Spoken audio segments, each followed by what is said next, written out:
एक समय की बात है, नीलगिरी नाम के एक गांव में बाबू नाम का एक मछुआरा रहता था। हर दिन बाबू सूरज निकलने से पहले उठता और अपने जाल के साथ नदी पर जाता।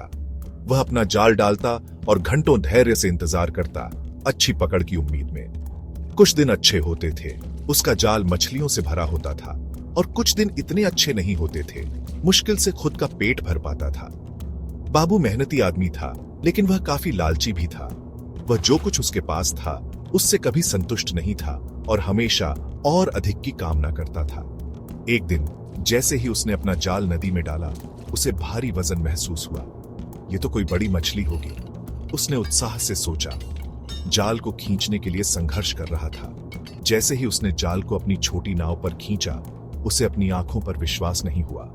जाल के अंदर एक बड़ी मछली के बजाय एक छोटी चमकदार सुनहरी मछली थी। उसके शल्क धूप में चमक रहे थे और उसके पंख बेहतरीन रेशम के बने हुए लग रहे थे। बाबू ने पहले कभी ऐसा कुछ नहीं देखा था। जैसे ही वह उसे छूने के लिए आगे बढ़ा, सुनहरी मछली बोली। उसकी आवाज छोटी घंटियों जैसी थी। कृपया दयालु मछुआरे, मुझे वापस नदी में फेंक दो और मैं तुम्हारी 3 इच्छाएं पूरी करूंगी। बाबू चकित था। बात करने वाली मछली और एक मछली जो इच्छाएं पूरी कर सकती है, उसे सावधान रहना होगा। उसने एक पल के लिए सोचा, अपने लालच और अपने विवेक के बीच फटा हुआ। वह जानता था कि उसे मछली को वापस फेंक देना चाहिए, लेकिन 3 इच्छाओं का प्रलोभन विरोध करने के लिए बहुत मजबूत था। बहुत अच्छा, उसने सावधानी से कहा, मैं तुम्हें जाने दूंगा, लेकिन केवल तभी जब तुम मुझे 3 इच्छाएं देने का वादा करो। सुनहरी मछली ने सिर हिलाया। मैं वादा करती हूं, उसने कहा, और अपनी पूंछ के एक झटके के साथ वह वापस नदी की गहराई में गायब हो गई।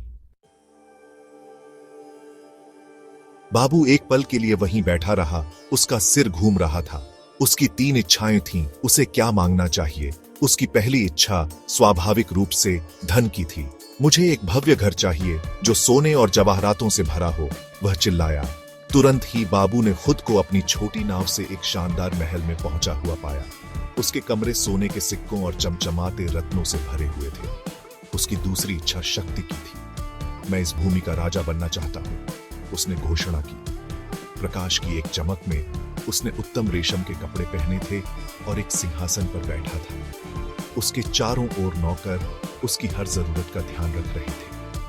बाबू ने कुछ समय के लिए अपने नए धन और शक्ति का आनंद लिया, लेकिन इससे उसे खुशी नहीं मिली। वह उन लोगों से घिरा हुआ था जो उससे डरते थे, प्यार नहीं करते थे। अपनी तीसरी इच्छा के लिए अकेलेपन से ग्रस्त उसने एक सुंदर रानी के साथ की कामना की। महल की दीवारें हिल गईं, गड़गड़ाहट हुई और उसके सामने एक सुंदर रानी नहीं, बल्कि सुनहरी मछली खड़ी थी। उसके शल्क सुस्त, उसकी आंखें उदास। तुमने अपनी इच्छाओं को बर्बाद कर दिया, सुनहरी मछली ने कहा। उसकी आवाज धीमी और दुखी थी। लालच ने तुम्हारे फैसले पर बादल छा गए हैं। सच्चा सुख ईमानदार काम और सच्चे संबंधों से आता है, भौतिक संपत्ति या शक्ति से नहीं। जैसे ही मछली बोली, महल गायब हो गया और बाबू ने खुद को अपनी छोटी नाव में वापस पाया। उसका जाल खाली था। वह वहीं वापस आ गया था जहां से उसने शुरुआत की थी, लेकिन वह वही आदमी नहीं था। उसने उस दिन एक बहुमूल्य सबक सीखा था। लालच केवल दुख की ओर ले जाता है। उस दिन से बाबू मछली पकड़ना जारी रखता था, लेकिन वह जो कुछ नदी प्रदान करती थी उससे संतुष्ट था। वह अब लालच से नहीं, बल्कि जीवन में साधारण चीजों के प्रति कृतज्ञता से प्रेरित था।